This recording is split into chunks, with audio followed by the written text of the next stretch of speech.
주의 보좌로 나아갈 때 어떻게 나가야 할까? 나를 구원한 주의 십자가 그것을 믿으며 가네.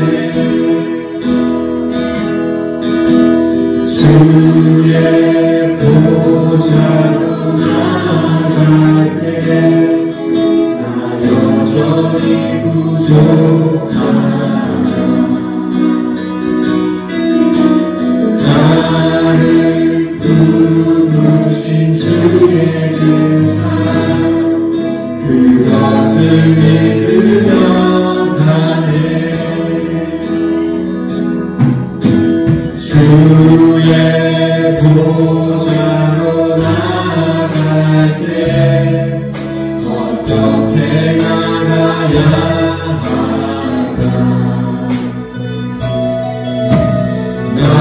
나를 구원한 주의 십자가 그것을 믿으며 가네. 주의 보좌로 나아갈 때 나 여전히 부족하다. 나를 부르신 주의 그 사랑 그것을 믿으며 가네. 자녀도 그때 일이 아니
내가 여호와를 항상 송축하며 내 입술로 항상 주를 찬양하리이다.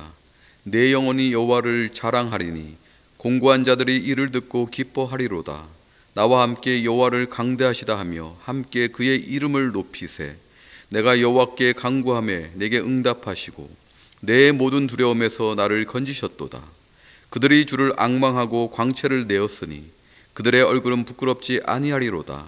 이 공고한 자가 부르짖음에 여호와께서 들으시고 그의 모든 환란에서 구원하셨도다. 여호와의 천사가 주를 경외하는 자를 둘러 진치고 그들을 건지시는도다. 아멘. 사도신경으로 우리의 신앙을 고백하겠습니다. 전능하사 천지를 만드신 하나님 아버지를 내가 믿사오며 그 외아들 우리 주 예수 그리스도를 믿사오니 이는 성령으로 잉태하사 동정녀 마리아에게 나시고 본디오 빌라도에게 고난을 받으사 십자가에 못 박혀 죽으시고 장사한 지 사흘 만에 죽은 자 가운데서 다시 살아나시며 하늘에 오르사 전능하신 하나님 우편에 앉아 계시다가 저리로서 산자와 죽은 자를 심판하러 오시리라. 성령을 믿사오며 거룩한 공회와 성도가 서로 교통하는 것과 죄를 사하여 주시는 것과 몸이 다시 사는 것과 영원히 사는 것을 믿사옵나이다. 아멘. 기도하겠습니다. 사랑과 은혜와 진리가 충만하신 아버지 하나님, 이 예배 가운데 성령께서 임재하시고 역사하셔서 우리가 드리는 예배가 거룩하고 정결한 예배가 되게 하여 주시옵소서. 정결한 예배로 나가기 위해서 우리 마음 가운데 있는 죄와 또 이 세상에서 살면서 지었던 얼룩과 때들을 맑게 도말하여 주시옵소서. 그러므로 순전한 예배가 되게 하여 주시옵시고 오직 주님만이 영광받아 주시옵소서. 우리의 의는 나타나지 않고 온전히 주님의 의만 나타나게 하여 주시옵소서.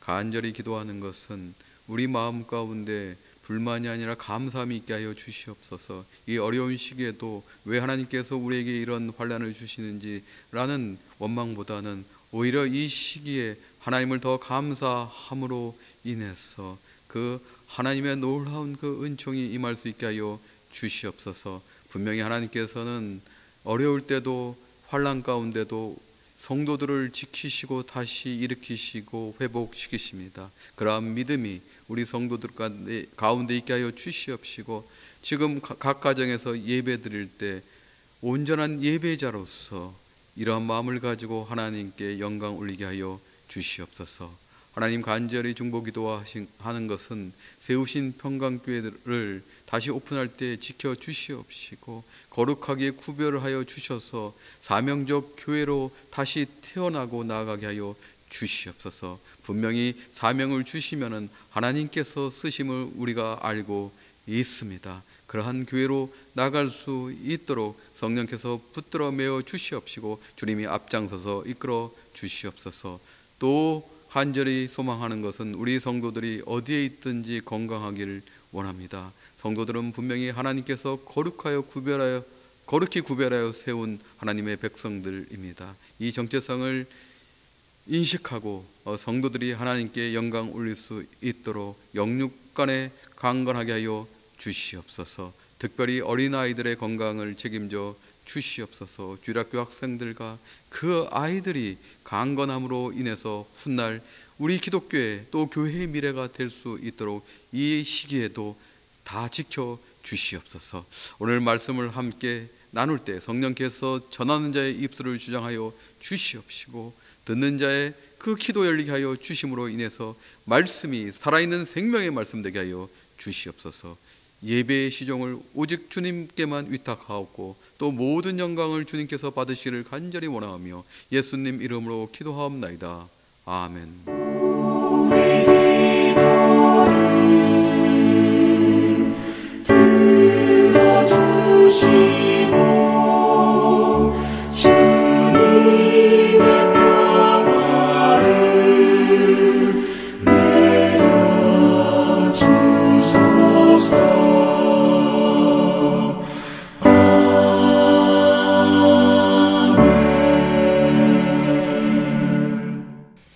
오늘 하나님의 말씀은 사도행전 5장 12절에서 16절까지 말씀입니다. 신약성경 193페이지에 있습니다.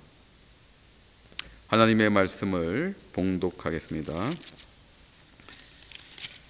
사도들의 손을 통하여 민간의 표적과 기사가 많이 일어나매 믿는 사람이 다 마음을 같이하여 솔로몬 행각에 모이고 그 나머지는 감히 그들과 상종하는 사람이 없으나 백성이 칭송하더라. 믿고 주께로 나오는 자가 더 많으니 남녀의 큰 무리더라. 심지어 병든 사람을 메고 거리에 나가 침대와 요위에 누이고 베드로가 지날 때 혹 그의 그림자라도 누구에게 덮일까 바라고 예루살렘 부근에 수많은 사람들도 모여 병든 사람과 더러운 귀신에게 괴로움 받는 사람을 데리고 와서 다 나음을 얻으니라. 아멘.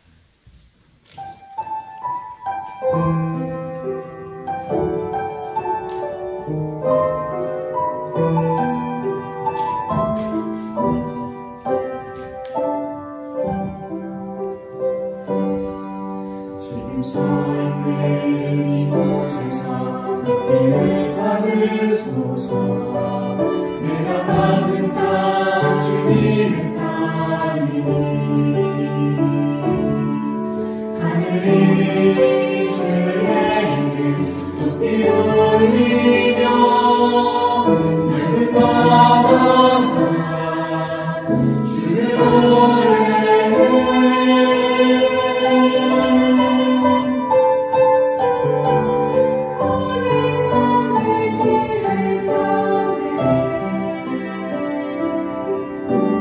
모든 입술 주를 찬양해. 천지를 만드신 눈물을 훔치자 높이는 받으소서. 내 평생에 주의 이름 높이며 어느 곳에서든지 주님을 예배하리라. 내가 받는 모든 땅 아버지의 영광이 선포되라 하리. 찬양하며 주님을 예배하되 하늘 가득하시게 영광 돌리라. 나를 통하여 나의 입술을 인하여 주의 이름 높임을 받으소서.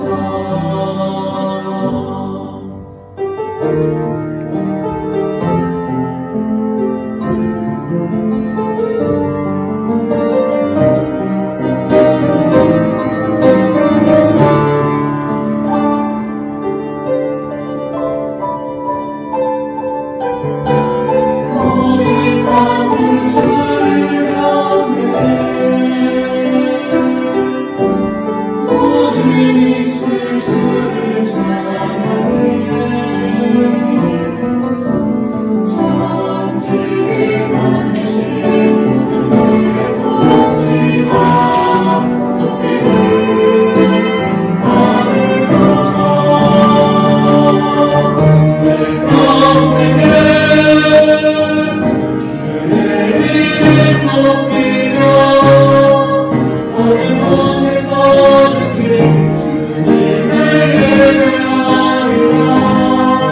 내가 받는 모든 땅 아버지의 영원히 선포되라 하리. 찬양하며 주님을 예배하되 하늘 가득하시게 영광 돌리라. 나를 통하여 나의 입술을 인하여 주의 이름 높임을 받으소서. 나를 통하여 나의 입술을 인하여 주의 이름 높임을 받으소서. 주의 이름 높임을 받으소서.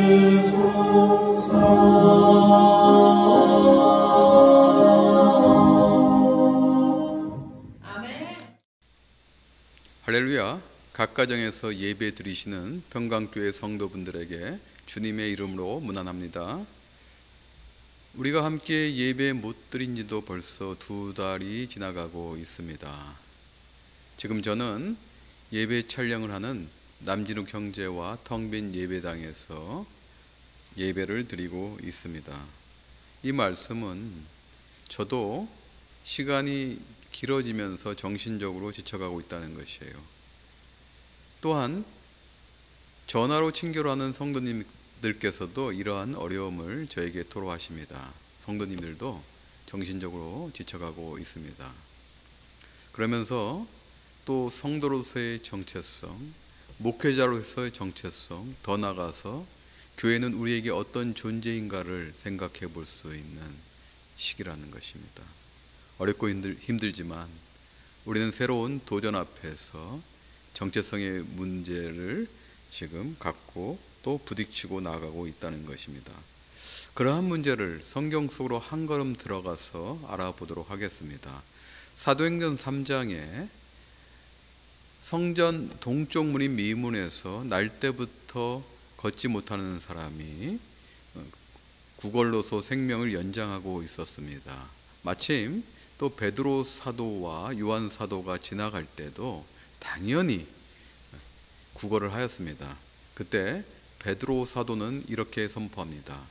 내게 금과 은이 없어서 너에게 줄 수 없지만은 나사렛 예수 그리스도 이름으로 일어나 걸으라. 이런 놀라운 선포를 하게 됩니다.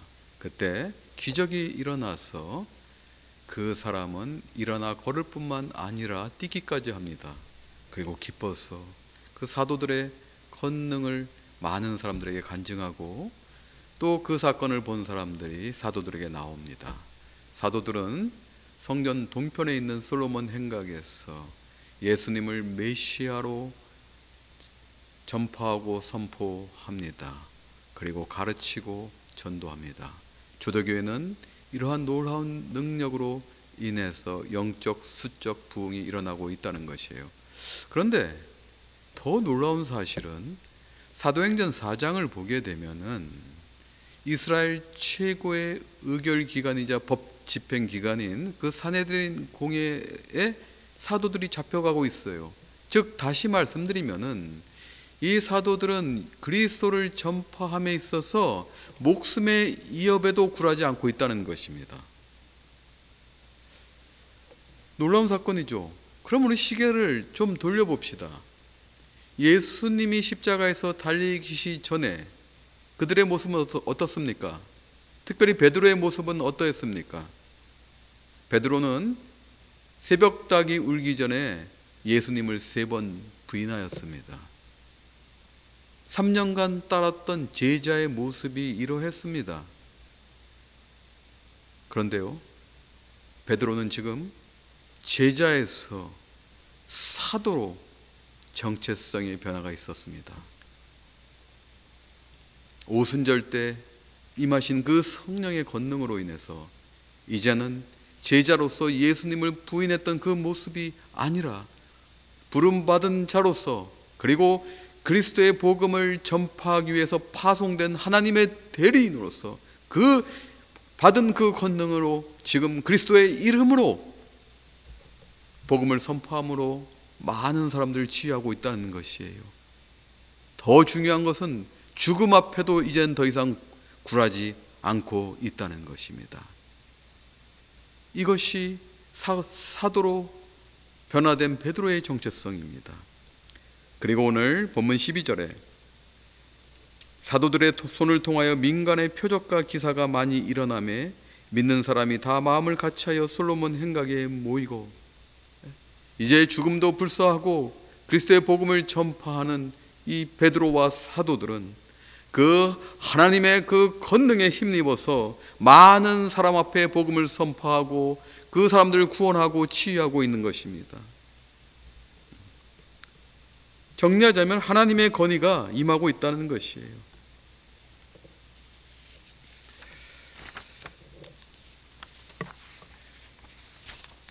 그런데요, 이러한 사도의 권능이 이 시대에 지금 나타나고 있습니까? 특별히 자본주의가 지금 이 부흥한 이 서구사회에 나타나고 있습니까? 종교학자 존 힉은 이렇게 선포합니다. 선포가 아니라 이렇게 이야기합니다.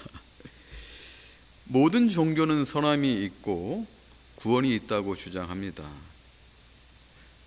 그러면 존 힉에 의하면은 기독교도 그러면 종교의 어떠한 그 종교의 한 부류일까요? 저는 미네소타 지역지 스타 트리뷴에 4년 전에 난 기사를 여러분과 함께 나누기를 원합니다.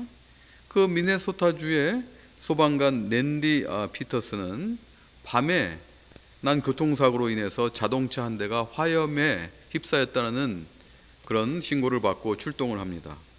그런데 이 소방관 피터스는 사건 지점으로 이동하면서도 느낌이 안 좋아서 계속 아들에게 전화합니다. 우리가 그럴 때가 있잖아요. 어쩔 때 좀 불길한 예감이 들 때가 있지 않습니까? 그래서 사건 현장에 가면서 아들에게 전화하였던 것이죠. 그런데 아들이 그 전화를 받지 않습니다. 그럼 불안한 마음을 가지고 사건 현장으로 가게 되었습니다. 그런데 그 현장에서 왜 아들이 전화를 안 받는지를 알게 되었습니다. 그것은 바로 불이 난 차는 그 아들의 차였던 것이었습니다.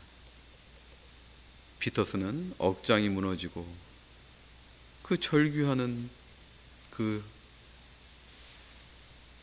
말들을 동료들에게 하게 되었습니다. 그 절규하는 피터슨 앞에 동료들이 감싸 주었습니다. 겨우 정신을 차리고 진정이 되었을 때 피터슨은 이렇게 이야기합니다. 아들은 세상에서 가장 조심스러운 운전자였다. 항상 두 손으로 손잡이를 잡고 절대 속도를 내지 않았다. 아들은 아무것도 잘못한 것이 없었다. 라고 말하면서 또 한 번 절규합니다. 아들 카터는 여자친구를 집에 데려다주고 귀가하던 중에 음주운전을 하였던 그 트럭 운전사에 의해서 사망하게 됩니다. 그 피해자는 사망하고 가해자인 그 트럭 운전사는 경미한 부상만 입었을 뿐입니다. 사랑하는 성도 여러분, 아들을 불의의 사고로 잃은 그 슬픔을 우리가 어디에 비유할 수 있겠습니까? 그런데 이 아들을 잃은 슬픔보다 더한 큰 고통을 하나님께서는 가지고 계셨습니다. 그것은 죄 없으신 아들을, 정결하고 거룩하신 그 아들을 희생해서 우리를 구원하시고 회복시키신 종교가 기독교라 것입니다. 아들을 희생해서 태어난 종교가 기독교라는 것이에요. 어느 종교의 신이 자신의 아들까지도 바쳐서 구원하는 일이 있습니까? 오직 하나님 외에는 그러한 신이 없었다는 것이에요. 그러므로 기독교는 종교가 아니라 바로 우리의 생명을 구원하신 그 진리라는 것입니다. 아들을 희생하면서까지도 우리를 구원하신 그 진리, 기독교는 종교가 아니라 바로 그 진리라는 것입니다. 그 진리에 하나님의 권능이 지금 나타나고 있는 것이에요.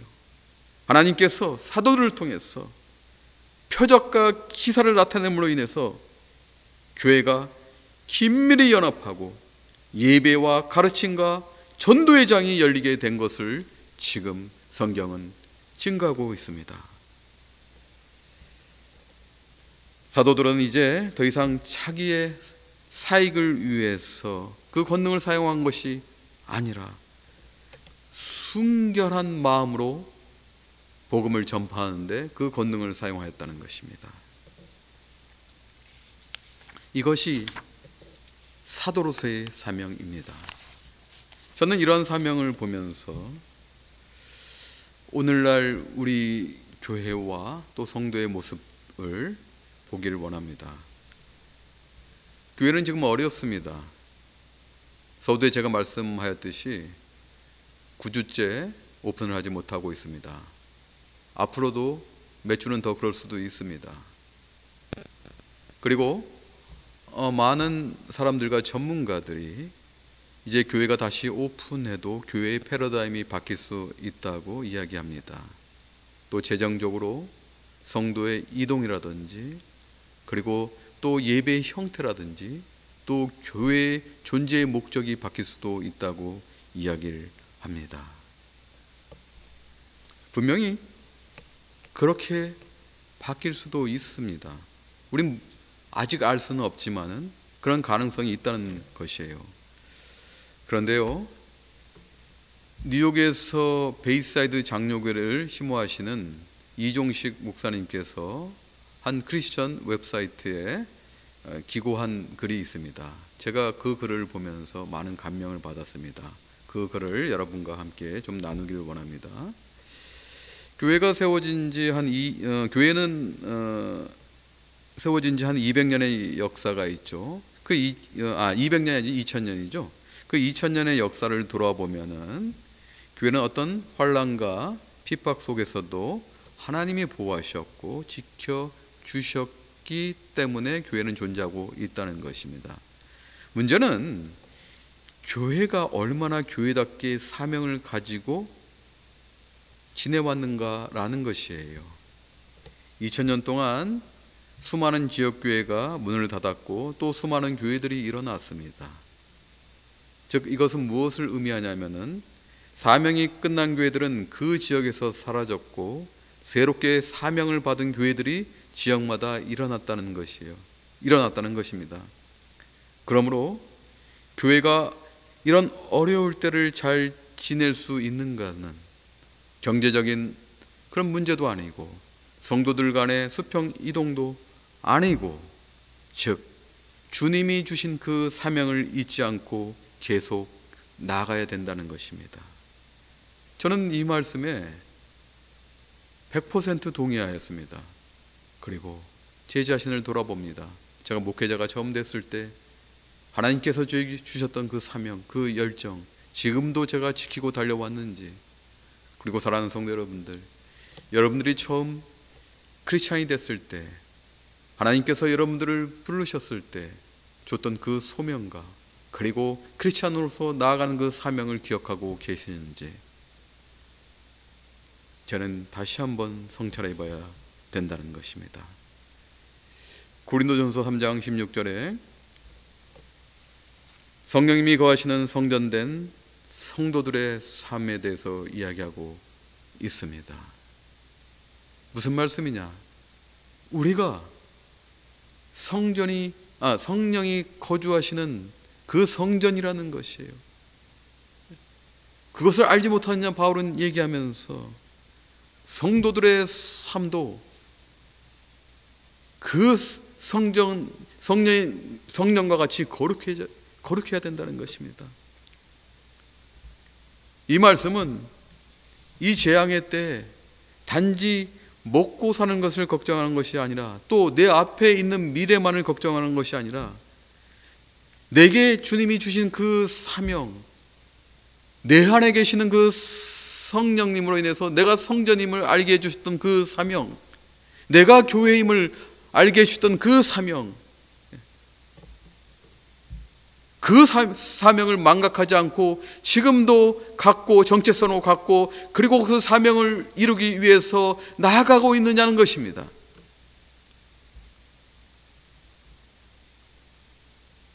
그 사명만이 교회가 다시 오픈하였을 때 살아남고 다시 지키시고 일으키시고 그리고 다시 부흥시킨다는 것이에요. 계속해서 오늘 본문 13절 말씀에 그 나머지는 감히 그들과 상종하는 사람이 없으나 백성이 칭송하더라. 14절 말씀, 믿고 주께로 나온 자가 더 많으니 남녀의 큰 무리더라.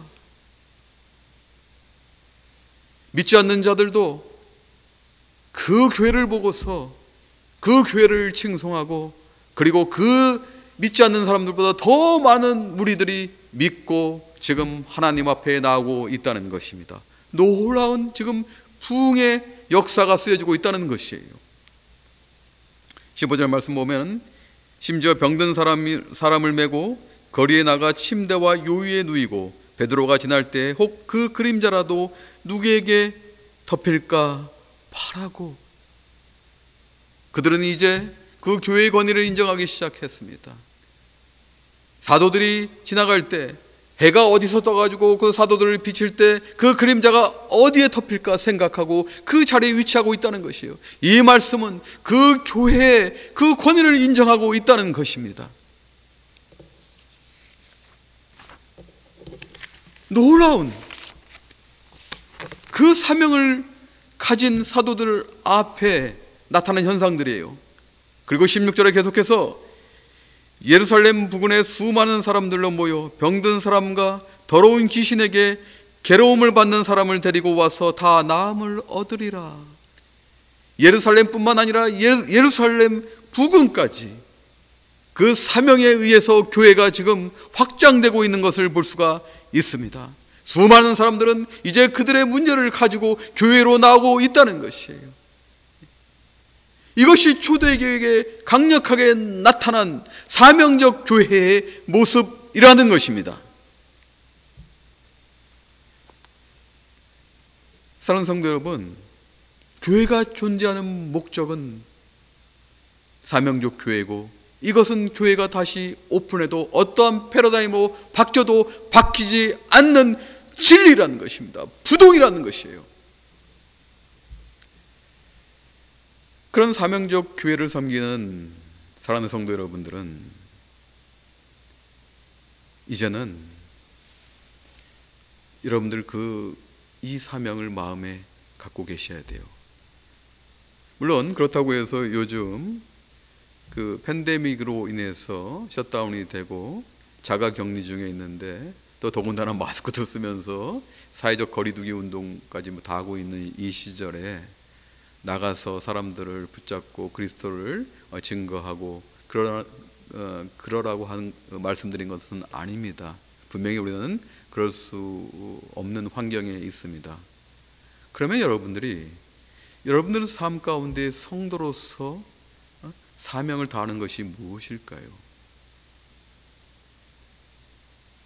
사랑하는 성도 여러분, 여러분들은 의연한 모습을 보여야 됩니다. 이 의연한 모습이라는 것은 억지로 하는 것이 아닙니다. 우리는 지금 그리스도의 복음을 선포하고 또 전도할 수 없는 입장에 있습니다. 환경적으로. 그런데요, 사랑하는 성도 여러분, 이렇게 어렵고 힘든 시기에도 의연할 수 있는 것은 여러분들이 더 이상 제자가 아니라 사도로서의 정체성을 갖고 있을 때, 하나님이 나를 거룩하게 구별해서 지금 이 땅에 세우셨다는 그런 성도로서의 사명을 갖고 있다면 여러분들은 의연해질 수 있습니다. 사랑하는 성도 여러분, 이 부름받는다는 것은 모두 다 부름받을 수가 없어요. 그리고 여러분들이 교회에 나온다는 것은, 출석하신다는 것은 아무나 할 수 있는 것이 아닙니다. 하나님의 자녀로서의 특권이에요. 하나님께서 특별히 구별하여 여러분들을 선택하시고 또 부르시고, 그리고 믿게 하시고 신앙생활하게 하신다는 것이에요. 이것은 하나님의 은혜이자 그 권능이 여러분에게 나타나고 있다는 것이에요. 하나님의 주권적 권위가 여러분들에게 임하고 있다는 것이에요. 이것이 우리에게 임한 정체성이라는 것입니다. 이런 성도로서의 정체성 갖고 있다면 우리가 아무리 어려워도, 오늘 베드로가 목숨의 위협 앞에서도 굴하지 않고 그리스도를 증거하였듯이 우리도 그와 같이 의연할 수가 있다는 것입니다. 그런 의연한 모습만 갖고 있다면 그 자체가 전도가 될 수가 있는 것이에요. 믿지 않는 사람들이, 아니 어떻게 저 사람들은 어떻게 이 상황에서도 의연할 수 있을까? 걱정 근심 없이 어떻게 평안할 수 있을까? 세상 사람들이 당신이 믿는 하나님은 어떤 사람입니까?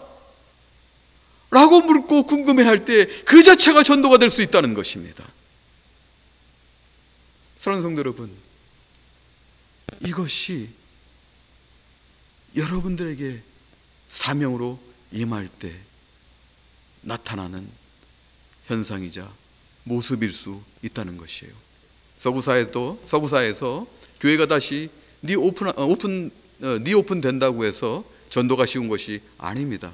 이미 하나님을 떠난 사람도 많이 있고 하나님을 알려고 하지 않은 사람도 있어요. 나타나는 현상에만 의지하면서 살아가는 사람들이 많이 있습니다. 그 사람들에게 전도하기 쉽지 않습니다. 이제는 여러분들이 몸으로 삶으로써 그들에게 그리스도를 증거해야 되는 것입니다. 이 시기는 정말 우리가 몸으로 삶으로 증거할 수 있는 귀중한 시기이자 도전의 하시기라는 것이에요. 사랑하는 성도 여러분, 분명히 여러분들 하나님께서 사명을 주셨습니다. 그리고 여러분들로 인해서 사명적 선교를 지금 형성하면서 앞으로 달려가게 하십니다. 그 놀라운 사명을 생각하시고 그 사명적 교회를 위해서 나아가시는 여러분이 되시기를 주님의 이름으로 축원합니다. 기도하겠습니다. 아버지 하나님 감사합니다. 이 교회의 사명은 세월이 지나도 바뀌지 않고 분명히 이 교회의 사명을 저희가 우리 마음 가운데 각인하고 그리고 우리의 정체성으로 삼고 나아갈 때 다시 교회를 세우고 회복시키시고 성장시키시고 영원히 나아가게 하십니다. 이것이 하나님의 뜻입니다. 이 사명을 우리 마음 가운데 새기면서 잊지 않고 그리고 사명을 위해서 달려가는 병강교회 성도들과 또 그리고 각 교회의 그 사명을 책임질 수 있는 그런 크리스찬들이 되게 하여 주시옵소서. 모든 것 주님께 영광 올리며 예수님 이름으로 기도하옵나이다. 아멘. 내가 주님을 사랑한다는 고백이 거짓이 되지 않도록 내가 그들을 사랑한다는 고백이 진실이 되게 하소서. 세상 끝까지 주전하리란 고백이 거짓이 되지 않도록 내 눈에 주의 사랑 채우사 변화시켜 주소서.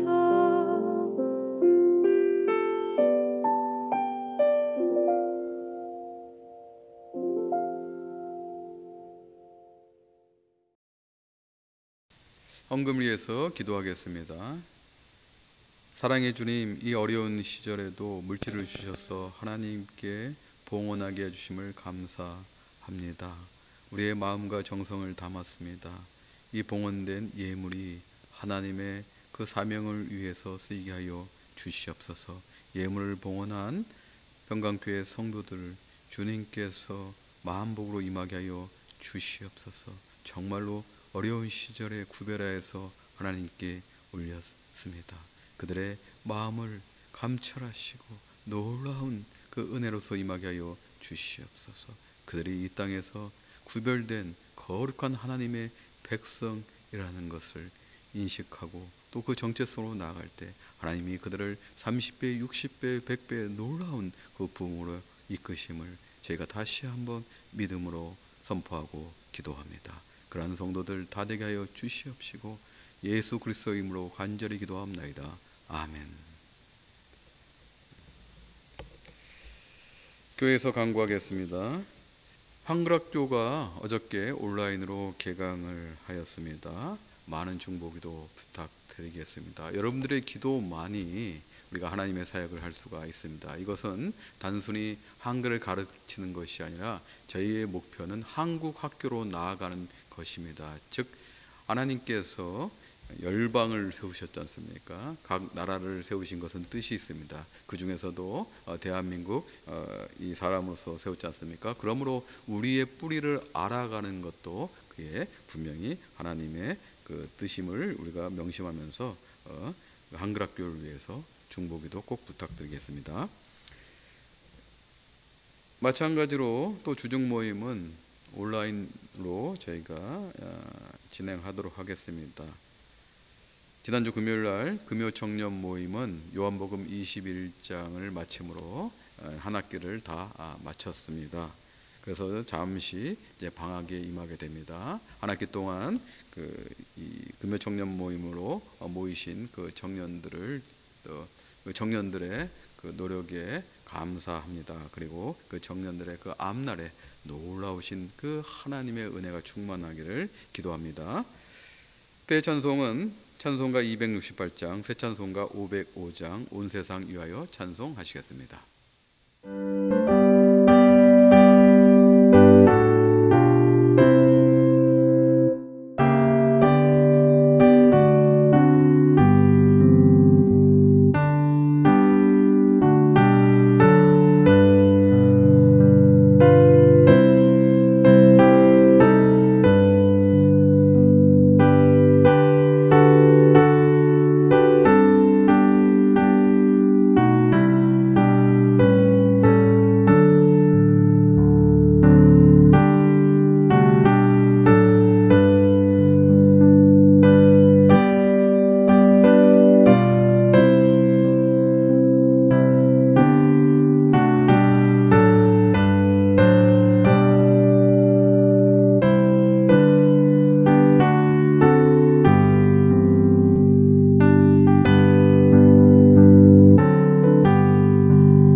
이제는 우리 주 예수 그리스도의 원하신 은혜와 성부 하나님의 지극하신 사랑과 성령님의 감화 감동 교통으로 역사하시 우리에게 주신 그 사명으로 이제 사명적 교회를 위해서 달려가기로 작정한 알바니 평강교회 성도들 머리 위에 지금으로부터 영원히 함께할지어다. 주님